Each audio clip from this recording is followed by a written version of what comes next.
আমি আপাতত university of গিওরে ফুড ইঞ্জিনিয়ারিং অ্যান্ড টেকনোলজিতে পড়তেছি। এটা আমার থার্ড ইয়ার। আচ্ছা। সরি, ইউনিভার্সিটির not selection. Third year, it's my third semester. Okay. আর ইউনিভার্সিটি সিলেকশনের সময় আপনি কি কি বিষয় নিয়ে কনফিউজ ছিলেন এবং আমাদের টিম আপনাকে যে সাজেশন দিয়েছিল তা আপনার প্রোফাইল অনুযায়ী কতটুকু রিয়েলিস্টিক ছিল? আহ, আমার যখন ইউনিভার্সিটি আমি সিলেক্ট করছিলাম তখন আমি পার্সোনালি রায়হান ভাইয়ের সাথে যোগাযোগ করছিলাম, এবং রায়হান ভাই হইতেছে ইউনিভার্সিটি অফ গিওরের এক্স স্টুডেন্ট। তো উনি আমাকে এই সাবজেক্টটা কেন ভালো, তারপরে ইন ফিউচার আমি কি কি করতে পারবো, কিভাবে জব অপরচুনিটিজ আছে, সব বিষয়ে অনেক ক্লিয়ার করে বলছিল। তো আমার জন্য কোনো প্রবলেম হয় নাই ইউনিভার্সিটি এবং সাবজেক্ট চুজ করার ক্ষেত্রে। গ্রেট। আচ্ছা, পুরো অ্যাপ্লিকেশন প্রসেসটা কি ক্লিয়ারলি বুঝিয়ে দেওয়া হয়েছিল এবং আপনার এসওপি থেকে শুরু করে একাডেমিক ফাইন্যান্সিয়াল যে ডকুমেন্টেশন সেই ক্ষেত্রে আপনি আমাদের কাউন্সিলরদের কাছ থেকে কি পরিমাণ সাপোর্ট পেয়েছেন?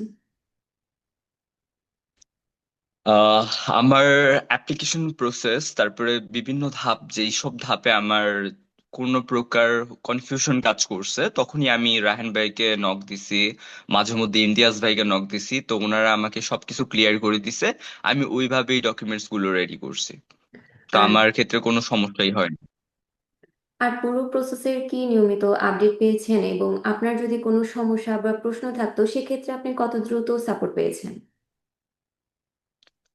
আমি সাথে সাথে সবসময় সাপোর্ট পেতাম। আমি যখনই আমার কোনো প্রবলেম ফেস করতাম, কোনো একটা ডকুমেন্টস রেডি করতে আমি গেছি, তো তখন ফিল হইতেছে যে না, আমার মানে আমার একটু ইনফরমেশন প্রয়োজন এই রিলেটেড। তো আমি তখনই রাহান ভাইয়ের সাথে যোগাযোগ করছি, রাহান ভাই আমাকে ক্লিয়ার করে দিচ্ছে বিষয়টা। এমবাসি ইন্টারভিউ নিয়ে আপনার কেমন ভয় ছিল এবং আমাদের থেকে যে ট্রেনিং সেশনটি হয়, ইন্টারভিউর জন্য যেসব গাইডলাইন ম্যাটেরিয়ালস দেওয়া হয় সেটা আপনাকে কতটুকু কনফিডেন্ট করেছে এবং তার সাথে ইন্টারভিউর কি আসলেই মিল ছিল? আর আমার ইন্টারভিউর আগের দিন আমি রাহান ভাইকে কল দিছিলাম, তো ভাই আমাকে বলতেছে যে তুমি নর্মালি যেভাবে কনভারসেশন গুলো করো বা আমার সাথে যেভাবে কথা বলছো ফার্স্টে, তো তুমি একটা কাজ করতে পারো, তুমি নর্মালি ওইভাবেই ইন্টারভিউতে গিয়ে ওদের কোয়েশ্চেন গুলোর অ্যান্সার দিবা। তো আশা করি তুমি তোমার ভিসা সিকিউর হয়ে যাবে। তো আমি ঠিক সেইভাবেই হইতে নর্মালি কথা বলার ট্রাই করছি। আর উনি আমাকে একটা আইডিয়া দিছিল যে এই রিলেটেড কোয়েশ্চেন গুলো হইতে পারে, হুম। যেহেতু তোমার ফুড ইঞ্জিনিয়ারিং আহ তোমার সাবজেক্ট, তো তোমার এই রিলেটেড কোয়েশ্চেন গুলো হইতে পারে।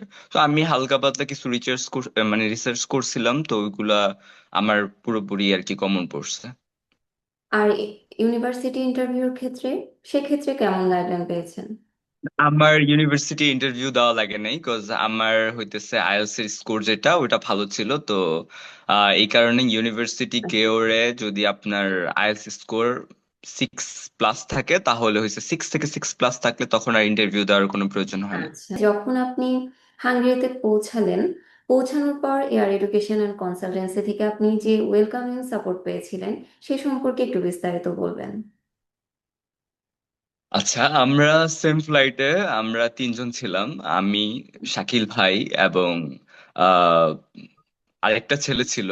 তো আমরা তিনজনই রাহান ভাইয়ের স্টুডেন্ট ছিলাম। তো আমরা যাওয়ার আগেই রাহান ভাই আমাদের এই আহ, দুবাই যখন আমরা ওয়েট করতেছিলাম, ভাই আমার সাথে যোগাযোগ করে যে তোমরা কোথায় আছো, তোমরা ঠিক আছো কিনা, বিভিন্ন ইনফরমেশন নিচ্ছে যে ঠিকঠাক মতো ফ্লাইটে উঠতেছো কিনা। দেন আমরা যখন হাঙ্গেরিতে ল্যান্ড করলাম বুদাপেস্ট এয়ারপোর্টে, তো বের হওয়ার পর ইন্টারনেট যখন কানেক্ট করলাম তখনই রায়হান ভাই বলতেছে যে আমি তোমাদের জন্য বাইরে ওয়েট করতেছি, তোমরা অ্যাজ সুন অ্যাজ পসিবল চলে আসো লাগেজ কালেক্ট করে।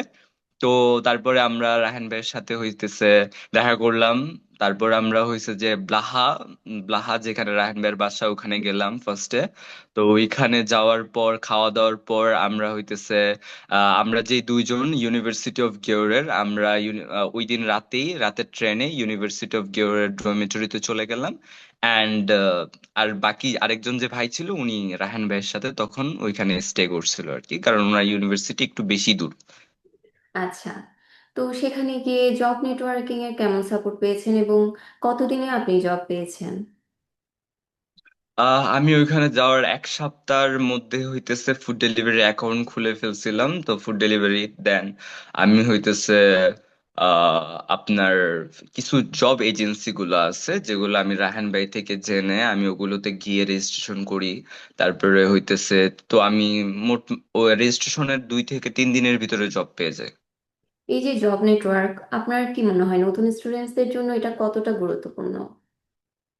হ্যাঁ, নতুন স্টুডেন্ট যারা আছে তারা হইতেছে ফার্স্টে যাওয়ার পরেই হইতেছে ওরা বুঝতে পারে না বিষয়টা যে কোথা থেকে হুম। স্টার্ট করবে, যে কিভাবে হইতেছে একটা এজেন্সির সাথে মানে একটা এজেন্সিকে কাছে যাবে। কারণ নতুন একটা এরিয়া, নতুন একটা শহর, তো ওইখানে হইতেছে আপনার বোঝা যায় না যে কোথায় লোকেশন গুলা, যে আপনি লোকেশন গুলা দেখতেছেন বাট মানে আপনি যা মানে অনেকে বলে দিবে আপনাকে এই লোকেশনটা, হয়তো বা গুগল ম্যাপের যে লোকেশন ওইটা আপনার সাথে শেয়ার করতেছে না অনেকেই।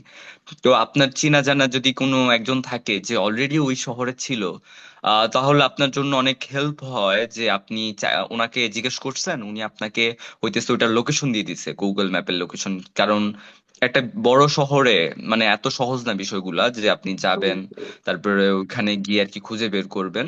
তো ভাই আমাকে যখন গুগল ম্যাপ লোকেশন দিয়ে দিছে, আমি হয়েছে যে ওই লোকেশন অনুযায়ী গিয়ে ওখানে রেজিস্ট্রেশন করা আমার আমার জন্য অনেকটা ইজি হয়েছে আর কি।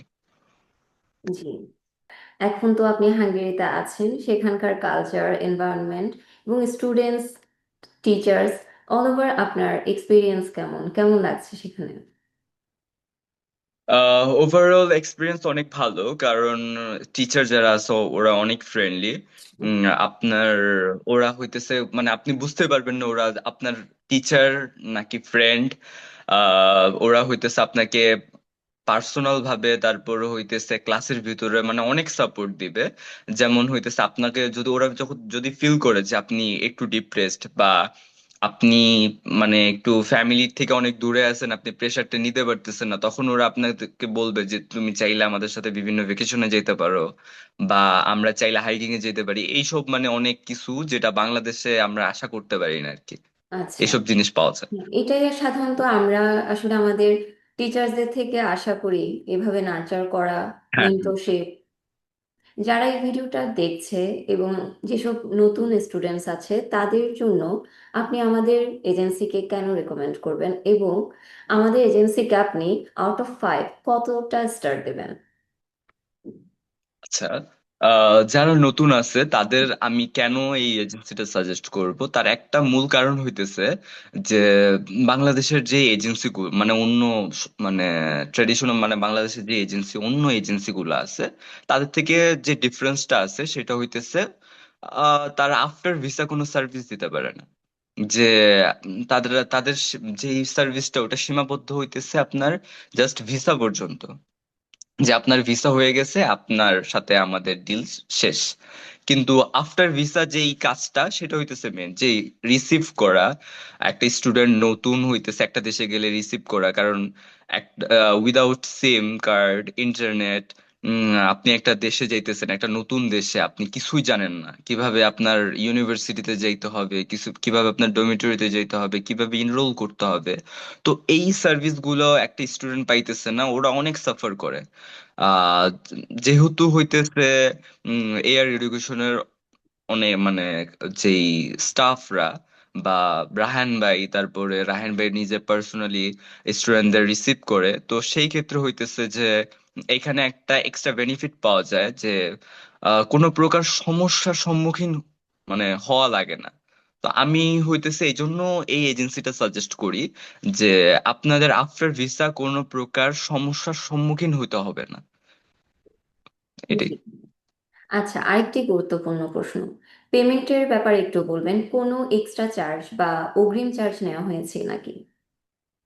না, কোনো প্রকার এক্সট্রা চার্জ নেওয়া হয় না। এবং রায়হান ভাই হইতেছে অনেক অন আফটার ভিসাও রায়হান ভাই হইতেছে আপনাদের কোনো মানে কোনো প্রকার চাপ বা কোনো কিছু না। রায়হান ভাই জাস্ট বলবে যে তোমার যখন মানে তুমি ভিসার ফ্লাই করার আগে যে কোনো সময় আমাকে জাস্ট পেমেন্ট করে দিলে হয়। তারপরে হইতেছে রায়হান ভাই পরবর্তীতে অনেক হেল্প করে, যেটা আমরা পেয়েছি আর কি। মানে আর যারা ওনার স্টুডেন্ট ছিলাম আমরা মানে আফটার ভিসা অনেক হেল্প পাইছে আর কি। ধন্যবাদ ভাই আপনাকে অনেক আমাদেরকে আজকে সেশনে সময় দেওয়ার জন্য। আমরা আপনার সাফল্যে অনেক বেশি গর্বিত এবং আপনার জন্য অনেক অনেক শুভকামনা রইল। ওকে, ধন্যবাদ।